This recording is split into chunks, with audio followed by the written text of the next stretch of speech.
नमस्कार आप सभी को। पिछले कई वीडियोस में पिछले दिनों से पिछले लगभग 10 से 12 दिनों में मेरे पास बहुत सारे सवाल आए हैं प्रैक्टिस से रिलेटेड, टेस्ट सीरीज से रिलेटेड। तो आज के वीडियो में हम बात इसी की करेंगे कि प्रैक्टिस किसकी करनी है, कितनी प्रैक्टिस करनी है, टेस्ट सीरीज कौन सी लेनी है, कितनी टेस्ट सीरीज लेनी है, किस किस ड्यूरेशन में टेस्ट सीरीज लेनी है और उस टेस्ट सीरीज का फायदा कैसे उठाना है। देखो, टेस्ट सीरीज ज्वाइन कर लेना ही सफिशिएंट नहीं है। टेस्ट सीरीज का फायदा उठाने की एक टेक्निक होती है कि मैं अगर कोई काम कर रहा हूं तो उसका आउटपुट, उसका फायदा मुझे मिलना चाहिए। तो 6-7 सवाल है, उन सभी की चर्चा करेंगे। उससे पहले बस 2 मिनट आपसे बात कर लूं कि आशा करता हूं आप सभी लोग बहुत ज्यादा अच्छे होंगे, तैयारी बहुत अच्छे से चल रही होगी। जो बहुत सारे चैलेंजेस हैं वो सबके सामने आते हैं, बस इतनी सी बात है। और जो चैलेंजेस हैं उनको ओवरकम करना ही जरूरी है।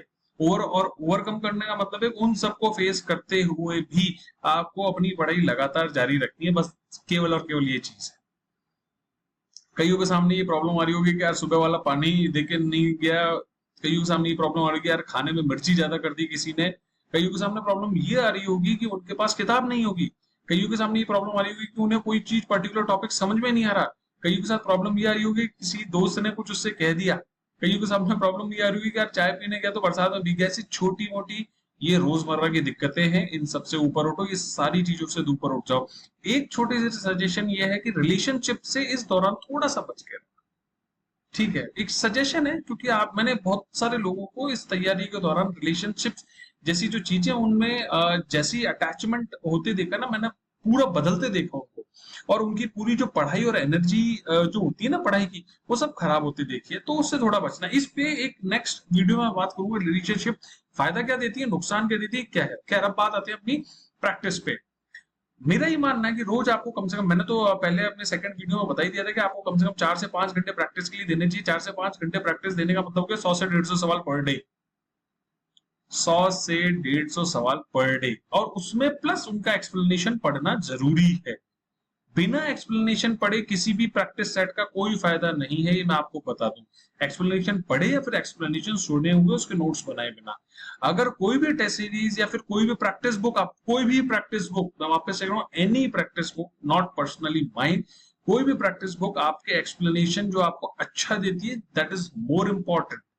वो ज्यादा अच्छी है बजाय केवल सवालों की। क्योंकि कई बार ऐसा होता है कि आंसर जो ऑप्शन है ना वो गलत हो जाता है, चेंज हो जाता है, तो आदमी बच्चा बहुत परेशान होता है। एक्सप्लेनेशन इंपॉर्टेंट है। कुछ स्ट्रेट फॉरवर्ड सवाल हैं, ठीक है, उनके एक्सप्लेनेशन नहीं भी पढ़ने की जरूरत है। लेकिन अगर कोई इंटरेस्टिंग सवाल है तो उसके बाकी जो 2 या 3 ऑप्शन है ना, उनके बारे में भी सूचना होनी चाहिए आपके पास। तो ये आपको फायदा देती है। वापस से रिपीट करता हूँ कि पर डे आप कम से कम 100 से 150 सवाल अटेम्प्ट जरूर करें। उनको उनका एक्सप्लेनेशन जो है उसको जरूर पढ़ें। और अगर संभव हो नेक्स्ट डे जो रिवीजन आपको करना है, उस रिवीजन में उनके एक्सप्लेनेशन को एक बार गो थ्रू कर लो।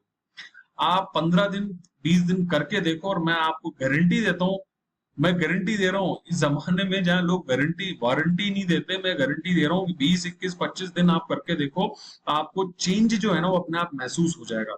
आप कहोगे कि चीजें मुझे सर याद रहने लगी है। ठीक है, तो बस बात इतनी सी है।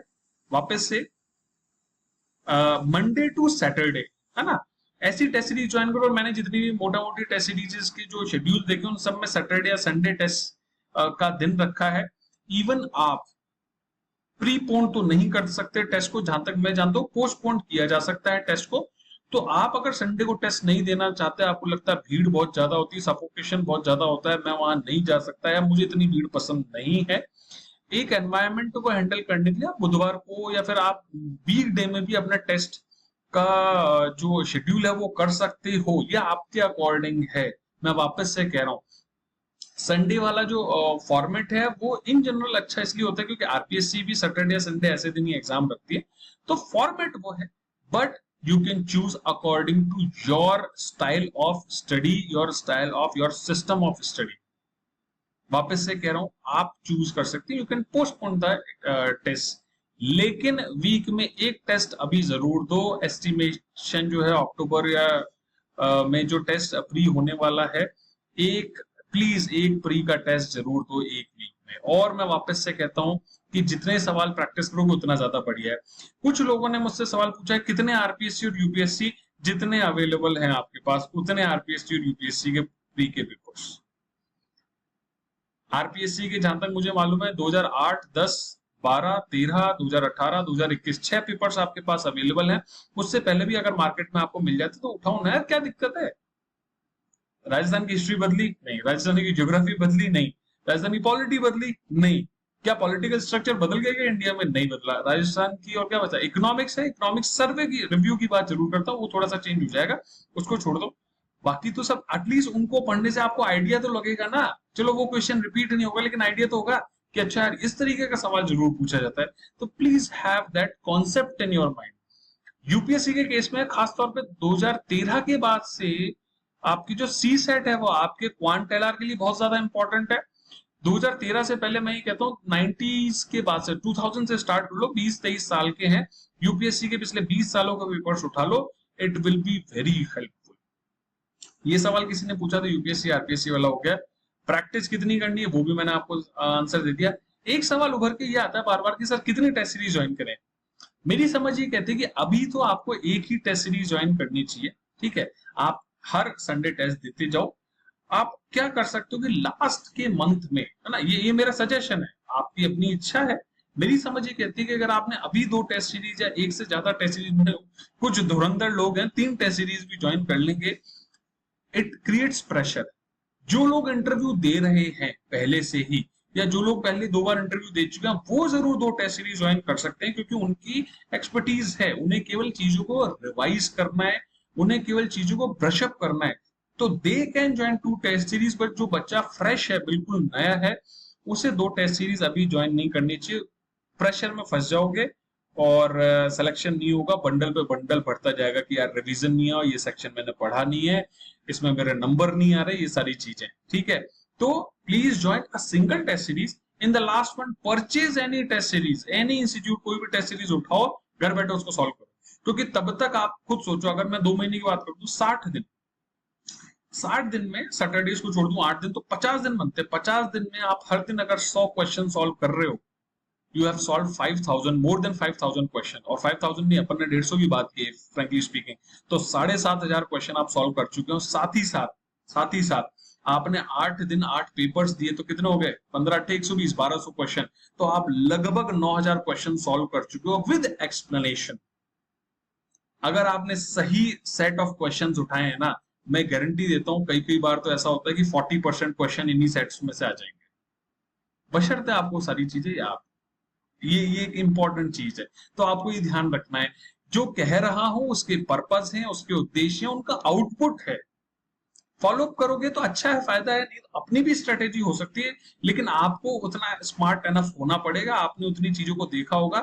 मैं जो कह रहा हूं मेरा एक्सपीरियंस है, मैंने साथियों को देखा है, चीजों को देखा है, इसलिए बता रहा हूँ। खैर, एक लास्ट क्वेश्चन और आता था कि सर यार एग्जाम में नेगेटिव मार्किंग बहुत होती है, ठीक है, कि अब इसका क्या करें। मैंने शायद पहले भी बात बोली, नेगेटिव मार्किंग से अभी नहीं घबराना यार। नेगेटिव मार्किंग से अभी घबरा गए ना तो अटेम्प्ट करने का जो करेज है ना, वो डाउन हो जाएगा। अटेम्प्ट करने के करेज को मिस नहीं करना, अटेम्प्ट तो आपको करना ही पड़ेगा। मैंने आपको कैलकुलेशन समझा ही दिए सबको। 130 क्वेश्चन, 120 क्वेश्चन तो मिनिमम अटेम्प्ट दिखते हैं, अगर आपकी एक्यूरेसी 70% या बिलो। आप कुछ लोग होते हैं बहुत एक्सपर्ट हैं, लाइक माई वाइफ, उनकी जो एक्यूरेसी है ना, उनकी 90% तक एक्यूरेसी होती है। बहुत बिरले होते हैं, मेरी नहीं है, ठीक है। मेरी ओवरऑल एक्यूरेसी 70% के आसपास है। तो फिर इसलिए मैं उस हिसाब से बात कर रहा हूँ। जिसकी एक्यूरेसी 90% एंड अबव है, they can attempt less than 100। जिसकी एक्यूरेसी 70% के आसपास है, उन्हें 120 अटेम्प्ट करने चाहिए। और जिसकी एक्यूरेसी 50% है, एक्यूरेसी का मतलब होता है कि आपने जो क्वेश्चन अटेम्प्ट किया, आप सीधी से पता कर लो कि मान लो आपने 100 क्वेश्चन अटेम्प्ट किए और 100 में से आपके 70 क्वेश्चन सही है, 30 हटा दो, तो आपकी एक्यूरेसी 70%, ठीक है। तो ऐसे ही जिसकी एक्यूरेसी 50% है, मान लो 120 क्वेश्चन आपके अटेम्प्ट किए, है ना, और आपके क्वेश्चन सही है 60, तो लगभग ये आपकी 50% एक्यूरेसी हुई। तो आपको पता होना चाहिए कि आपकी एक्यूरेसी कितनी है। अगर आपकी 50% एक्यूरेसी है ना, तो आपको 150 क्वेश्चन के 150 अटेम्प्ट करने पड़ेंगे।